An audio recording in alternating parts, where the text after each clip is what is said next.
नमस्कार दोस्तों, मैं हूं धनुष राजपूत। आपका स्वागत है हिडन ट्रुथ चैनल पर, जहां हम आपको हर बार एक नई और दिलचस्प अपराध कथा सुनाते हैं। मुकेश चंद्राकर यूट्यूब पर बस्तर जंक्शन नाम से अपना चैनल चलाते थे और बस्तर जैसे दुर्गम नक्सल प्रभावित क्षेत्र में पत्रकारिता किया करते थे। जनवरी 3 को उनकी लाश स्थानीय ठेकेदार के सेप्टिक टैंक में पाई गई, जिसने पत्रकारों के बीच सनसनी फैला दी। नए साल की शुरुआत एक ऐसी खबर से भरी रही जो पत्रकारिता जगत से जुड़ी। बस्तर के स्थानीय ठेकेदार के यहां सेप्टिक टैंक में एक पत्रकार की तैरती लाश मिली। यह लाश एक ऐसे युवा पत्रकार की थी जो बस्तर के दुर्गम इलाकों में स्वतंत्र पत्रकारिता करता था। ऐसे इलाके में जहां काम करने के अपने डर और खतरे होते हैं। मगर हैरानी यह कि मौत की वजह खूंखार नक्सली नहीं, बल्कि सिस्टम का ही वो भ्रष्ट अंग था जिससे हर कोई जूझता है।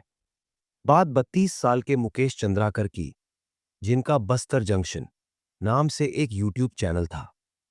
करीब 1,67,000 के आसपास सब्सक्राइबर्स और 1 करोड़ से अधिक उन्होंने व्यूज पाए थे। इस चैनल पर साल 2021 से लेकर अब तक 486 वीडियोस डाले गए थे, जिसमें हालिया वीडियो 23 दिसंबर को डाली गई, जिसका शीर्षक था, नक्सलियों ने हथियार के नोक पर युवक का किया अपहरण, फिर हत्या कर तालाब किनारे फेंक दिया शव। जाहिर है, चैनल और पत्रकार अपने काम को लेकर खासे एक्टिव थे। मुकेश कभी कभी मैनस्ट्रीम चैनलों के लिए स्ट्रिंगर का काम किया करते थे।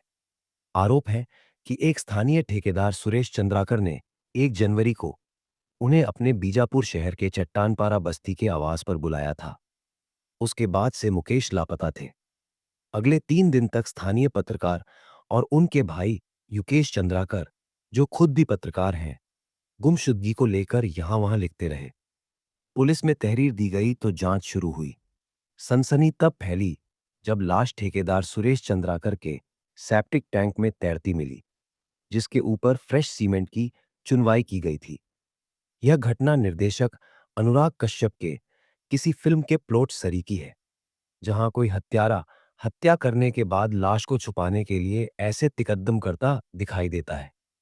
ठीक वैसे ही जैसे निठारी कांड में मासूम बच्चों को मारने के बाद बंगले के पीछे सड़ गले गंदे नाले और सीवर में लाश फेंक दी गई थी। इसमें कोई शक नहीं कि मौके पर मिले तमाम सबूत इस ओर इशारा करते हैं कि मुकेश चंद्राकर की हत्या में सुरेश चंद्राकर का हाथ है। बल्कि आशंका इस बात की अधिक ही है कि ठेकेदार ने मुकेश की पत्रकारिता के चलते ही उसकी हत्या की हो।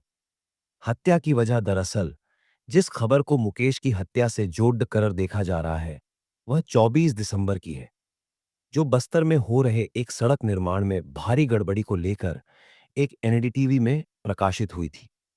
हालांकि यह रिपोर्ट पत्रकार नीलेश त्रिपाठी द्वारा लिखी गई थी, मगर कहा जा रहा है कि इसमें मुकेश भी सहायक की भूमिका में नीलेश त्रिपाठी के साथ थे। यह सडीडी डीएचहाक बीजापुर जिले के नक्सल प्रभावित इलाके गंगालूर से नेलसनार तक बनाई जा रही थी और इसके ठेकेदार सुरेश चंद्राकर थे। कथित तौर पर इसी खबर के बाद पत्रकार मुकेश को बार बार ठेकेदार द्वारा मिलने के लिए बुलाया जा रहा था।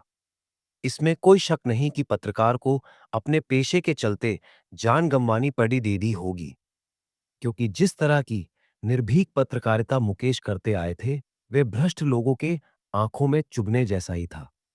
और भविष्य में इस बात पर भी कोई हैरानी नहीं होगी यदि जांच के दौरान यह कह दिया जाए कि मुकेश की हत्या परिसर में काम कर रहे किसी ए, बी या सी मजदूर ने आपसी रंजिश में की, क्योंकि ठेकेदार इलाके का बाहुबली है और प्रशासन तक पैठ है। आज जिस तरह मुकेश की हत्या हुई है, उसके लिए जिम्मेदार कहीं ना कहीं मैनस्ट्रीम मीडिया भी दिखाई देती है। बीते कुछ सालों में उसने अपनी इमेज बुरी तरह गिराई है, जो 180 देशों में शर्मनाक 159वें नंबर पर है। मसलन तमाम चैनल अब न्यूज रूम में कन्वर्ट हो गए हैं, जहां पत्रकार कम और चीखने चिल्लाने वाले एजेंडाधारी एंकर ज्यादा दिखाई देते हैं। 4 पैनलिस्ट बैठाकर 1 घंटा काट दिया जाता है। खबर व जानकारी के नाम पर धार्मिक बहसें दिखाई जाती हैं। इस चलते संस्थागत पत्रकार लगभग गायब हो गए हैं।